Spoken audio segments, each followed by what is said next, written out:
What's up, y'all? We're here for our weekly alchemy message where we unpack our approach to this week's spiritual assignments. I got a new screen protector, so now we don't have the weird glare. Everything looks more crisp and clear. I'm so excited. I was getting really pixelated there for a minute and all blurry and just crazy. So I'm glad to be looking at a nice fresh picture again. All right, so let's get into the reading, shall we? That eclipse energy was really something. I mean, that portal of time over the past 2 weeks has had me so drained and at my wit's end and tired and just like overstimulated. Like it just felt like there was so much energy running through the air, running through our system. And now I just feel like, I feel like maybe over the next couple of days off, I'll feel like I'm catching my breath and getting my energy back. But I was pretty depleted there for a minute. All right, so let's get into our reading. So we've got iron coming out again. We had this last week. Followed by chaos. And followed by autumn. And underneath iron, we have 10 of Pentacles. Underneath chaos, we have 8 of Wands. These two cards are Mercury retrograde. Chaos, communication, quick movement, lots of correspondence, things all up in the air, busyness, frenetic energy, like this Mercury retrograde. And underneath autumn, we have 8 of Swords. All right, so let's listen to the audio, and it's like 2.5 minutes, and we'll come right back. I would like to point out, though, before you listen, to keep in mind that these two cards together are signaling or pointing at the Mars-Uranus conjunction, Mars has been squaring Uranus. Mars has been directly squaring Uranus, and boy, do we feel it, right? So this Mars-Uranus square has been very volatile. So it's been like, see, we have the Mars here, we have iron associated with the planet Mars, and we've got chaos. Uranus is the planet of sudden, swift upset, change, radical shifts, like things unexpected. So it's like a chaotic energy, or it can be. So I feel like right now it is super chaotic. In fact, I don't know, I know I mentioned this recently, but I saw all of these astrological the people who do the astrology that's connected with the map, like that applies on the map. And the day that the war in Iran started, there was the Mars-Uranus square was happening directly over that area of West Asia, or the Middle East. But I just think that is so crazy. And so I think it's still going on. I'm not sure when that aspect shifts, but it's been going on for the last at least week, if not longer. But it has definitely been playing into the tension and the catalytic nature of everything that's been going on, and the combustible quality of it all. So let's listen to the audio, and then we'll be right back. I'm feeling a lot better today, guys. Can you tell? Like, I feel like I have color in my face again. I went out running. It's been warm the last couple of days, so I feel like I'm coming back from the tomb. This Mars squaring Uranus situation is unleashing chaos. With this chaos comes the formidable darkness of the storm. But ultimately, this storm shakes loose what is dead and decaying and ready to fall away. The evil that is acting out right now will, like all classical villains, be the cause of their own undoing.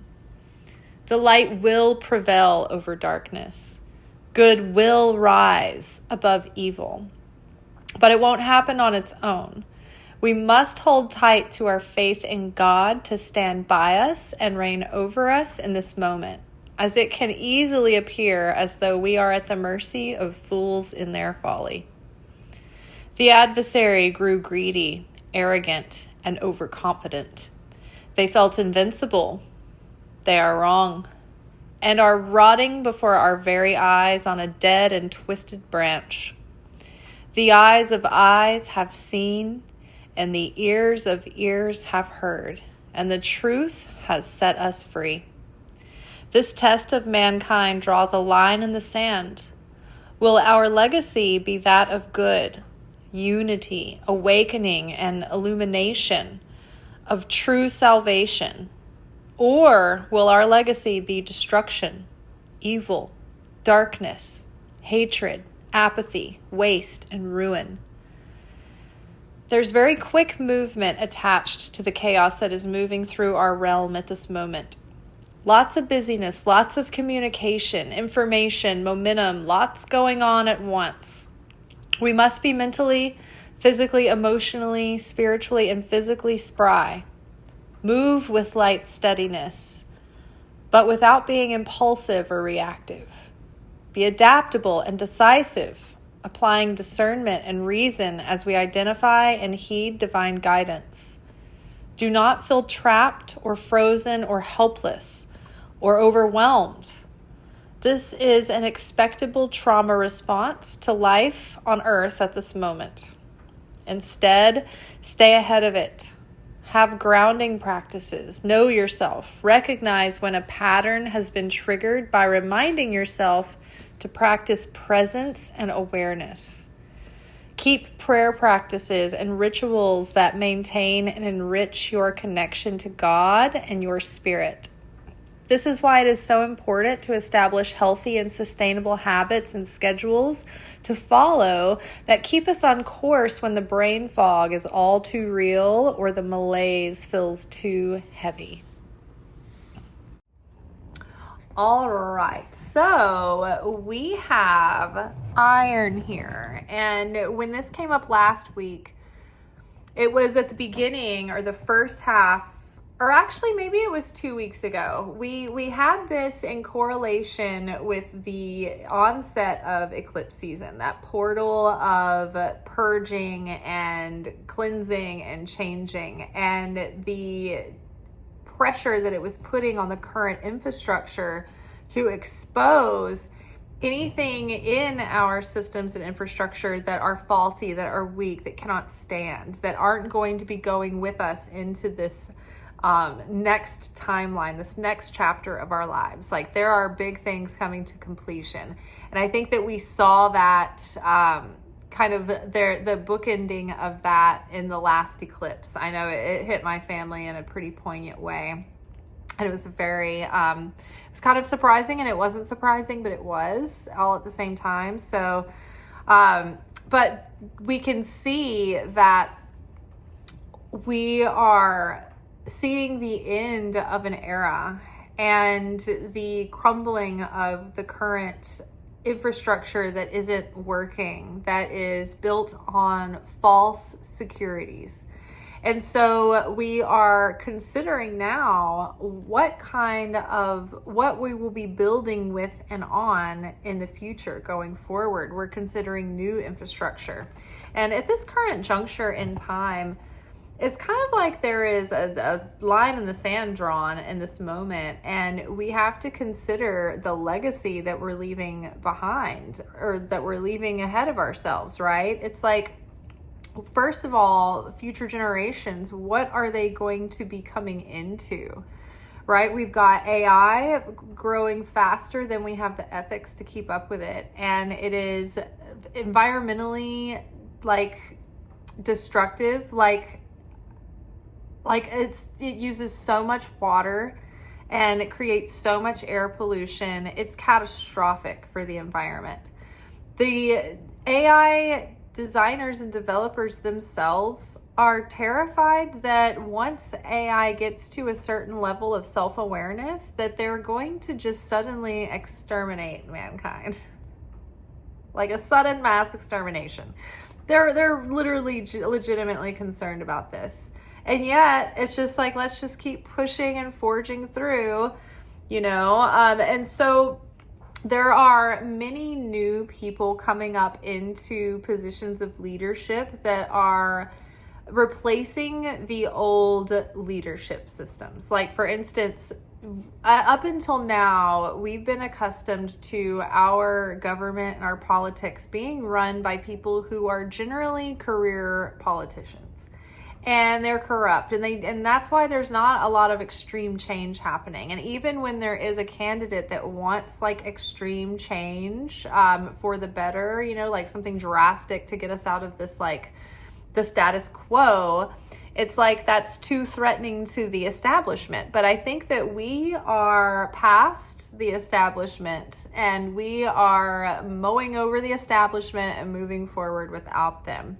So many seats have opened up in the Senate and in Congress. And so there's so many special elections that have been going on for the past few months that have flipped those seats. And so we have the opportunity to vote in people who are not corrupt, people who are fellow citizens, who are tired of the same things that we're tired of, and we want to build a new world. So we have to make deep considerations right now. What are we leaving as our legacy? What is going to be defining us? And we need to make decisions right now based on long-term value instead of quick return and short-term gratification. We need to have the long game in mind when we're making decisions right now so that we can build on a strong foundations, we can build sturdy, long-lasting infrastructure. Same with our lives. As we're moving forward, creating a new chapter for ourselves, we want to build our life upon a solid foundation. And we've learned to build our house upon the rock, right? So where is our soul leading us? Our soul is always leading us to be closer to God, closer to the Creator. And we don't often understand, there's lots of mystery involved in that. We don't necessarily see the full bigger picture a lot of times. So I think that it's important that as we are moving forward in this new story, we don't rush it and we don't make any impulsive decisions, because we want to consider, okay, where's the soul calling us? Where is our heart of hearts leading us? Because that is what we want to build on. We want to build on faith and authenticity and making decisions that are led from the heart and divine inspiration, and not making our decisions and building a whole new life once again based on societal pressures or societal norms or assumptions that systems and establishment is going to be there for us. Like, it's like we've got to look at this in an innovative way. And one thing that created that burnout and the reason why things needed to be cleared out and rebuilt in our lives anyway is that they weren't necessarily built in like affinity with our true soul's calling and purpose and desire. And so now it's like our soul is shifting us onto our true destined path. And so we need to consider this, okay, taking time to listen deeply within and feel out, okay, what am I being called to do? Where am I being led? What decisions am I being led to make? It's almost like this new life is like when you buy a new house, or when you move to a new house, or say you built a new house and you don't want to fill it up with all of the old stuff you've been dragging around your whole life. You want to throw a lot of that stuff away and get fresh things and new things, and you want to take your time. You don't want to just rush and buy everything all at once and just fill up your house. You want to piece it together with intention.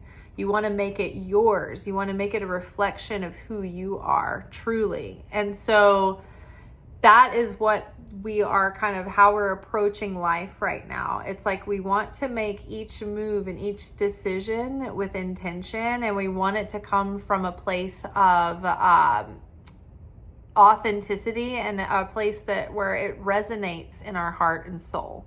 Because that more than likely that's the direction that God's calling us into, even if it feels intimidating or we don't know how it's going to all play out, right? It's just like that. We know that tug inside. We know how to identify that. So taking this moment to consider what you are choosing, what your choices, how they affect the greater whole, where you are, like where your conscious is leading you in this moment. I mean, this moment in time, there is so much confusion intentionally being spun into the zeitgeist right now. They have weaponized the Bible to propel their agenda for so long. And now, and then there's been this like whole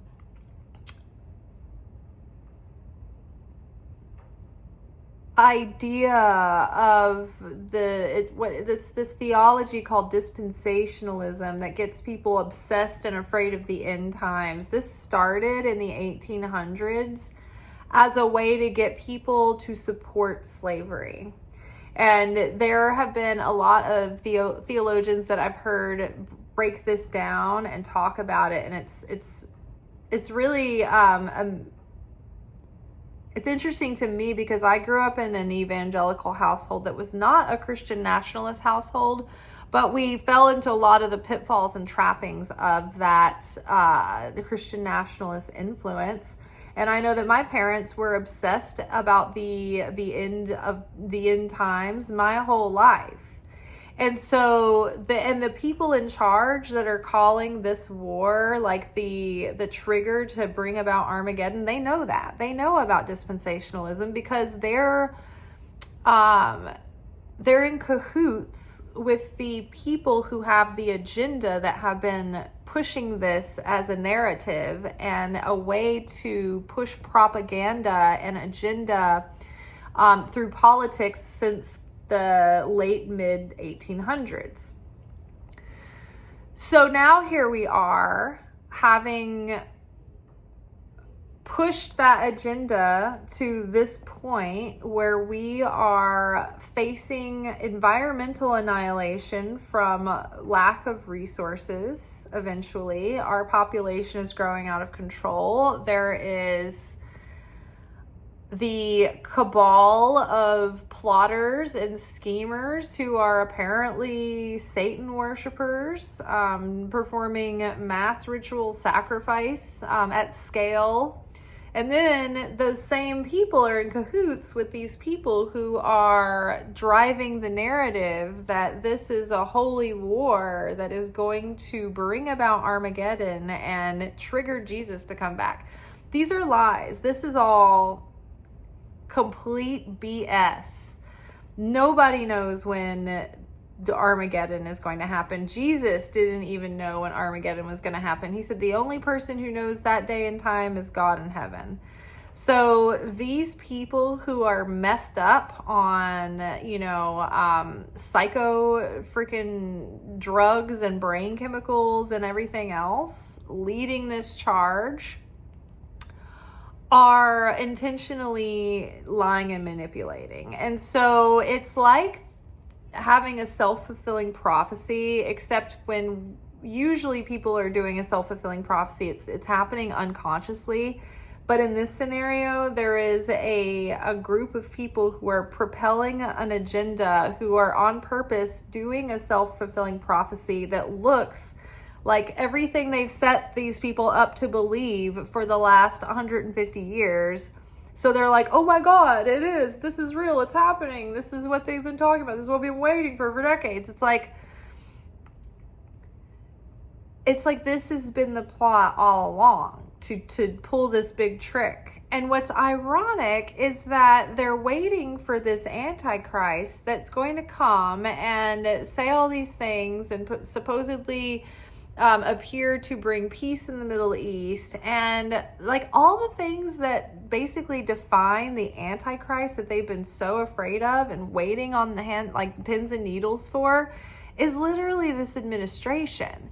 So I'm so like flabbergasted, and I'm sure many other evangelicals are too, or people who grew up in evangelical households, that how like you ruined our childhood, like drilling this in day and night not to be fooled by this character. And yet it couldn't be any more of like a cartoon depiction of every part of the criteria you've described, and yet they still think that he's like anointed by Jesus, and they're still falling for this trick. It's like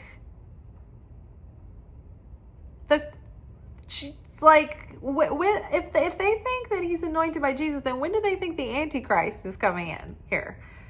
You know what I mean? So it's like they think it's Armageddon, and they think that Donald Trump is anointed by Jesus. So where's the Antichrist? If that's the case, you know what I mean? So people, and if you're on this channel, you're probably not falling into this category, but people right now are literally, even if this is like this is kind of like a fabricated, like false Armageddon, but in that way, in their mind, if they're like, this is the big battle of good and evil, they're having to draw a line in the sand. And it's like, hello, you're totally on the side of darkness. I don't know if you've noticed, but you're like, wake up, right? So we're leaving a legacy behind, even if it's just the way that we are remembered. What side of history were we on? You know, and the angels and God, they're taking note of this too. It's not like, so be advised, but we are going forward now, and we are moving forward, especially when Aries season hits. It's like, boom, play button, new story. And so thinking about, okay, what is my legacy going to be? What am I going to work towards and build upon that will yield long-term sustainability, long-term value, long-term rewards? And this is for our personal life, but this is also environmentally and for the collective. Like, what are we doing for our future generations? What will they have? What environment are we stewarding the world, you know? So it's like, there's so many things, so many issues to take into consideration. Just trying to get this planet back on the road, right? We've run right off the road. We're off the rails, but we can get things back in order. I believe in humanity. I believe that people are creative and brilliant.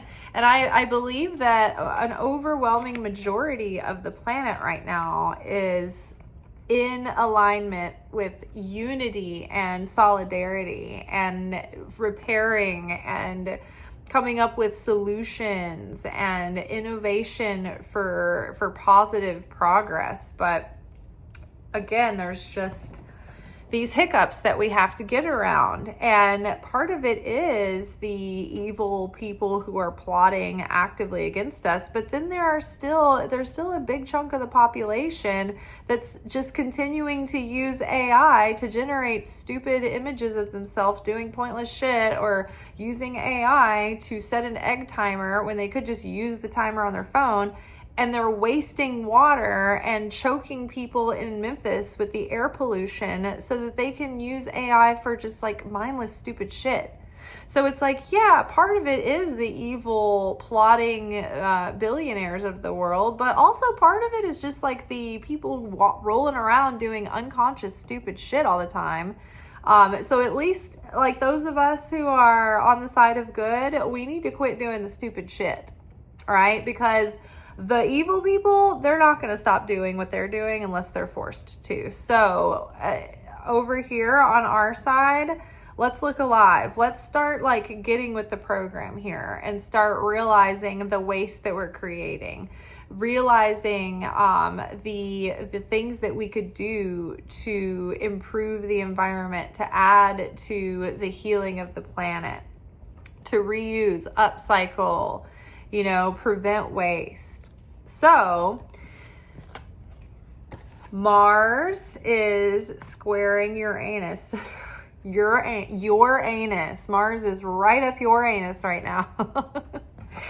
Mars is squaring Uranus, and this is during the Mercury retrograde. So there's just so much, like a lot of movement. There's a lot of information up in the air. I think that, in one hand, we're kind of coming through this, gaining more clarity, and we're getting sharper ideas, and our ideas and our creative endeavors are fleshing out. But again, right now on the planet, there's so much tension. There's so much messaging going back and forth. I mean, internationally, like international diplomacy happening, and groups talking to one another, and people talking to one another, and, people trading the ideas that they've, and clues that they've put together in the files. And there's just so much frenetic energy in the air, so much movement, so much communication.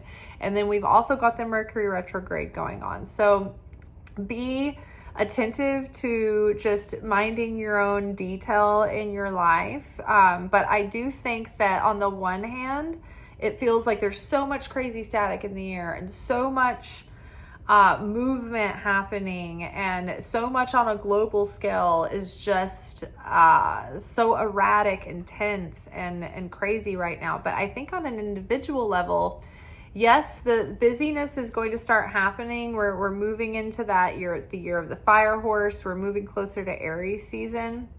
But I feel like too, on the other side of this eclipse, we are gaining a lot of clarity. We're gaining the ability to be more discerning and decisive in a quicker way, rather than feeling like you're like kind of pulled in two directions for a long time. It's like, I think we're coming to our decisions quicker with more clarity so that we can move forward. But yes, I think there is good busyness coming up.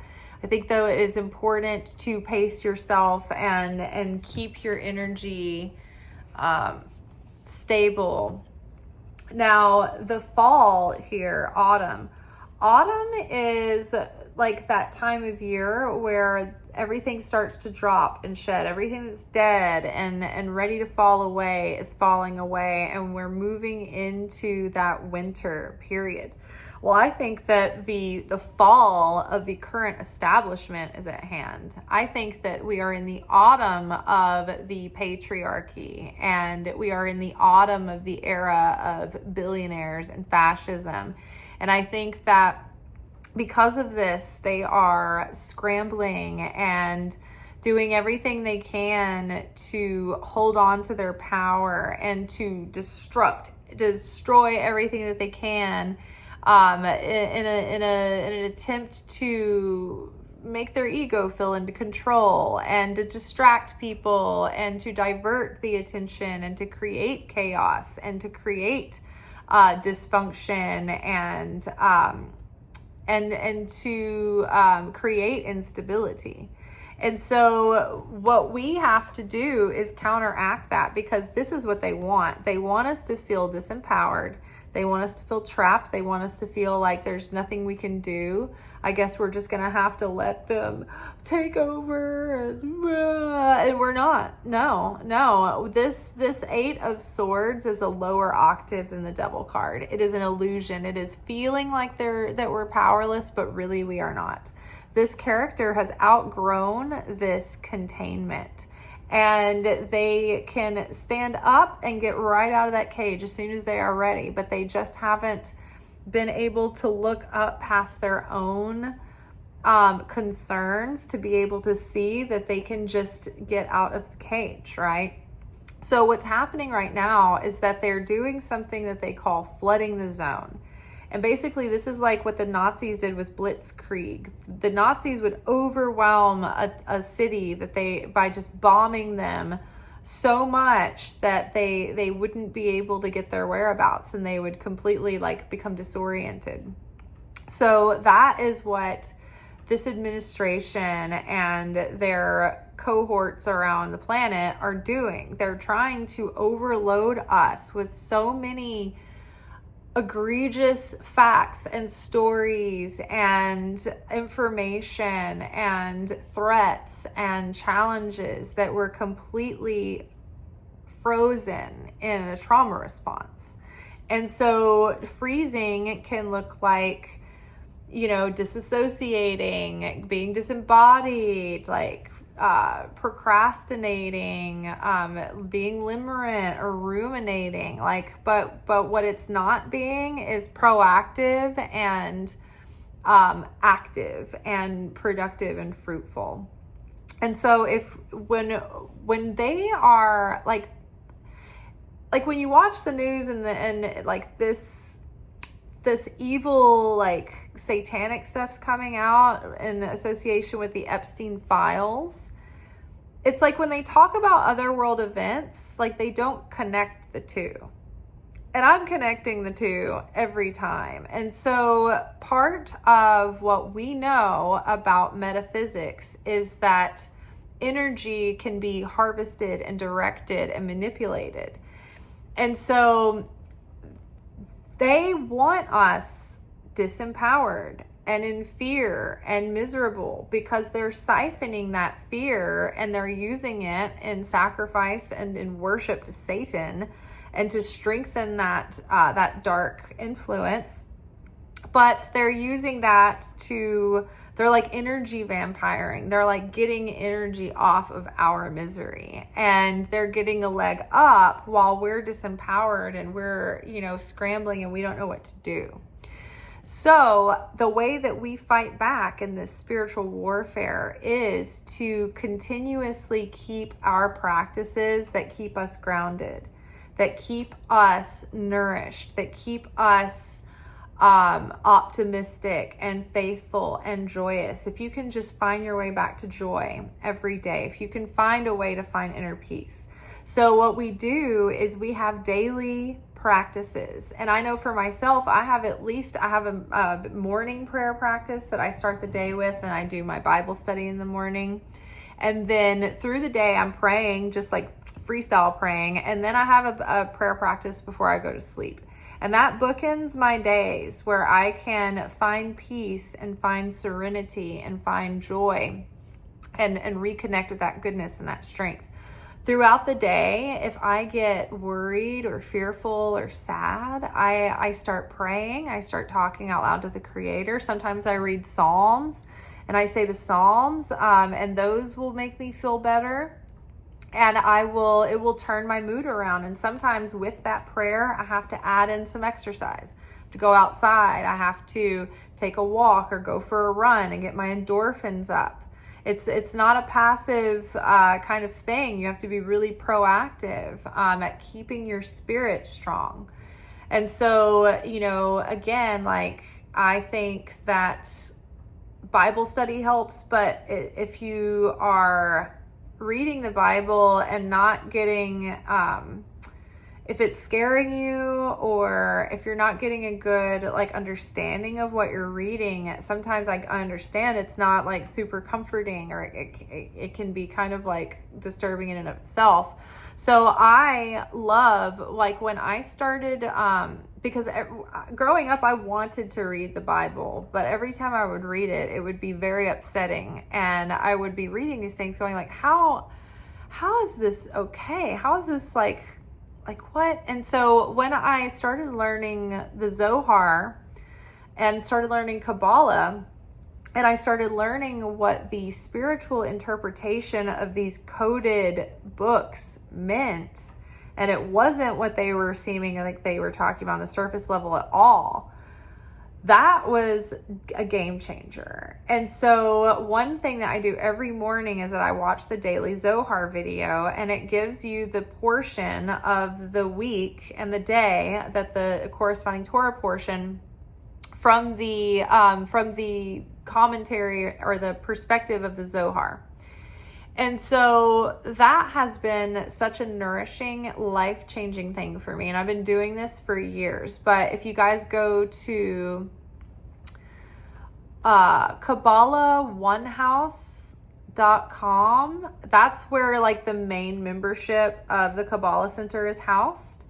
And if you got like a monthly membership, then you have access to the daily Zohar. But I think that is part of the paid membership. But I think the tier that I'm in is like you can pay like the year in advance, and then it's cheaper if you pay it a year all up front. But I do it monthly, and it's like you can cancel anytime, and it's like a couple of dollars more, I think.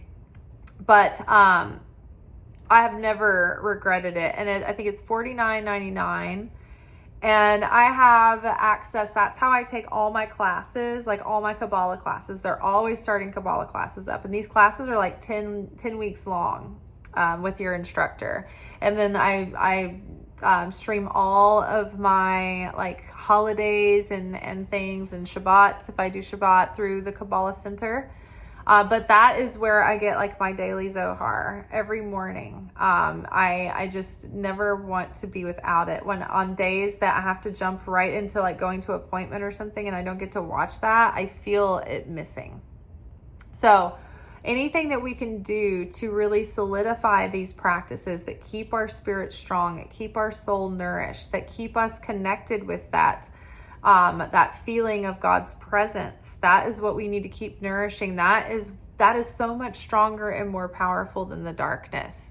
It really is. It's just getting past that mental block that wants to dismiss, airy-fairy things like love is, the most powerful force on earth. It really is. It really is. Like, these people reign with an iron fist and through fear. And so many churches are like this. So many people who are religious, they're religious because of fear. But when you study with mystics, they're not fearful. They're in love. They do it out of love. They do it out of joy.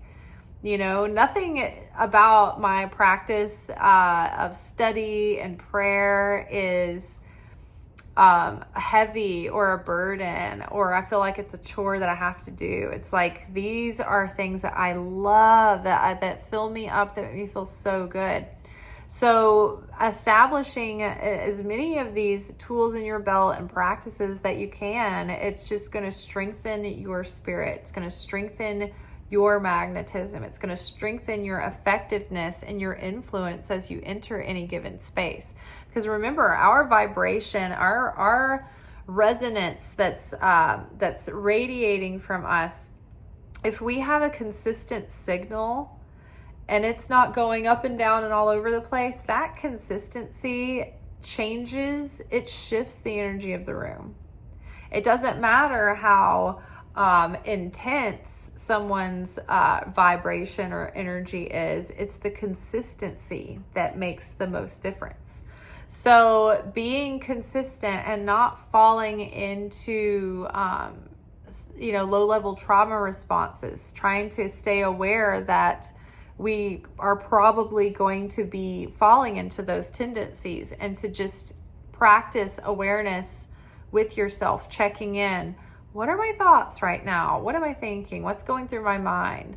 What conversation am I rehearsing? Who am I over here talking to when I'm talking to myself? Like, what's my overall feeling right now? Checking in with yourself, Are you off on a tangent? Are you catastrophizing? Checking in and making sure that you are sovereign and not in effect mode, but you are in cause consciousness, not effect consciousness. All right, that is all for tonight. We will be back together tomorrow for our weekly romance reading, checking in with our love lives, see if anything's happening there. Until then, may peace be with you. Ciao.